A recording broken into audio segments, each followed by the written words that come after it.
ಪರೀಕ್ಷೆಗಳನ್ನು ಸಾರ್ವಜನಿಕ ಆಸ್ಪತ್ರೆಯಲ್ಲೇ ಮಾಡಲೇಬೇಕು. ಬಾಗೇಪಲ್ಲಿ ಪಟ್ಟಣದ ತಾಲೂಕು ಸಾರ್ವಜನಿಕ ಆಸ್ಪತ್ರೆ ಮುಂಭಾಗದಲ್ಲಿ ಇಂದು ನಡೆದ ಪ್ರತಿಭಟನೆಯಲ್ಲಿ ಡಿವೈಎಫ್ಐ ಸಂಚಾಲಕ ಸೋಮಶೇಖರ್ ಮಾತನಾಡಿ, ತಾಲೂಕು ಆಸ್ಪತ್ರೆಯಲ್ಲಿ ಸಮರ್ಪಕ ಶೌಚಾಲಯ, ಕುಡಿಯುವ ನೀರು ಸೇರಿದಂತೆ ಹಲವು ಸಮಸ್ಯೆಗಳಿವೆ.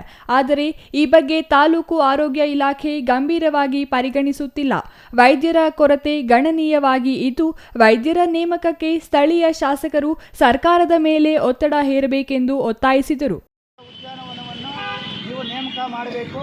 ಇವತ್ತು ಸರ್ಕಾರದಿಂದ ಕೋಟ್ಯಾಂತರ ರೂಪಾಯಿ ಇವತ್ತು ಅನುದಾನ ಬರ್ತಾ ಇದ್ರು ಕೂಡ ಅನುದಾನ ಏನಾಗ್ತಾ ಇದೆ ಅಂತಕ್ಕಂಥದ್ದು ಡಿವೈಎಫ್ಐ ಪ್ರಶ್ನೆ ಮಾಡ್ತಾ ಇದೆ. ಅನುದಾನ ಎಲ್ಲಿ ಹೋಗ್ತಾ ಇದೆ, ಏತಕ್ಕಾಗಿ ನೀವು ಬಳಕೆ ಮಾಡ್ತಾ ಇದ್ದೀರಾ? ಸುಮಾರು 1.5 ತಿಂಗಳಿಂದ ಮೂಲಭೂತ ಸೌಲಭ್ಯಗಳಿಲ್ಲ. ಮೊನ್ನೆ ನಮ್ಮ ಸಂಗಾತಿ ಒಬ್ಬರು ಆಸ್ಪತ್ರೆಗೆ ಬಂದಿದ್ದಾರೆ. ಅಲ್ಲಿ ಯಾವುದೇ ರೀತಿಯಲ್ಲಿ ಕೂಡ ಮೂಲಭೂತ ಸೌಲಭ್ಯಗಳಿಲ್ಲ. ಒಂದು ಕಡೆ ಶೌಚಾಲಯ ವಾಸನೆ, ಗೊಬ್ಬು ವಾಸನೆ ಹೊಡಿತಾ ಇದೆ.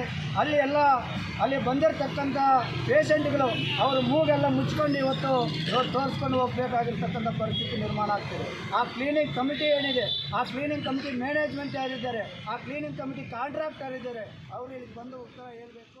ತಾಲೂಕಿನ ಪಾತಪಾಳ್ಯ, ಬಿಳ್ಳೂರು, ಮಾರಗಾನಕುಂಟೆ, ಮಿಟ್ಟೆಮರಿ ಸೇರಿದಂತೆ ಬಹುತೇಕ ಪ್ರಾಥಮಿಕ ಆರೋಗ್ಯ ಕೇಂದ್ರಗಳು ಜನರಿಗೆ ಆರೋಗ್ಯ ಸೌಲಭ್ಯ ಒದಗಿಸಲು ಸಂಪೂರ್ಣ ವಿಫಲವಾಗಿದ್ದು, ಬಡವರು ಸಣ್ಣ ಪುಟ್ಟ ಆರೋಗ್ಯ ಸಮಸ್ಯೆಗೂ ತಾಲೂಕು ಕೇಂದ್ರದ ಆಸ್ಪತ್ರೆಗೆ ಓಡಿ ಹೋಗುವ ದುಸ್ಥಿತಿ ಇದೆ.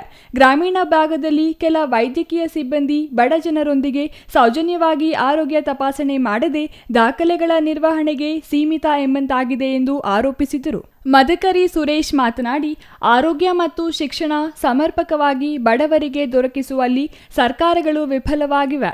ಹಿಂದುಳಿದ ಪ್ರದೇಶವಾದ ಈ ಭಾಗದಲ್ಲಿ ಬಹುತೇಕ ಕೂಲಿ ಕಾರ್ಮಿಕರು ಬಡವರೇ ಇದ್ದು, ಖಾಸಗಿ ಆಸ್ಪತ್ರೆಗಳಿಗೆ ಹೋಗಿ ಲಕ್ಷಾಂತರ ರೂಪಾಯಿಗಳನ್ನು ವ್ಯಯಿಸಲು ಸಾಧ್ಯವಾಗದಷ್ಟು ಆರ್ಥಿಕ ಅಶಕ್ತರಿಗೆ ಉತ್ತಮ ಆರೋಗ್ಯ ಸೇವೆ ಒದಗಿಸುತ್ತಿಲ್ಲ. ಈ ಭಾಗದಲ್ಲಿ ಆಸ್ಪತ್ರೆಗಳನ್ನು ಬಲಪಡಿಸಿ ಬಡವರಿಗೆ ಆರೋಗ್ಯ ಸೌಲಭ್ಯ ಒದಗಿಸದಿದ್ದರೆ ಉಗ್ರ ಹೋರಾಟ ಮಾಡುವುದಾಗಿ ಎಚ್ಚರಿಸಿದರು. ಇನ್ನು ವಕೀಲ ಲಕ್ಷ್ಮಣರೆಡ್ಡಿ ಮಾತನಾಡಿ, ಖಾಸಗಿ ಆಸ್ಪತ್ರೆಗಳಿಗಿಂತಲೂ ಹೆಚ್ಚಿನ ಸೌಲಭ್ಯಗಳು ಸರ್ಕಾರಿ ಆಸ್ಪತ್ರೆಯಲ್ಲಿ ದೊರಕಿಸಬೇಕು. ಯಾವುದೇ ಔಷಧಿಗಳನ್ನು ಖಾಸಗಿ ಮೆಡಿಕಲ್ ಸ್ಟೋರ್ಗಳಿಗೆ ಚೀಟಿ ಬರೆಯದೆ ಸರ್ಕಾರಿ ಮೆಡಿಕಲ್ ಸ್ಟೋರ್ಗಳಲ್ಲಿಯೇ ದೊರೆಯುವಂತೆ ಮಾಡಬೇಕು.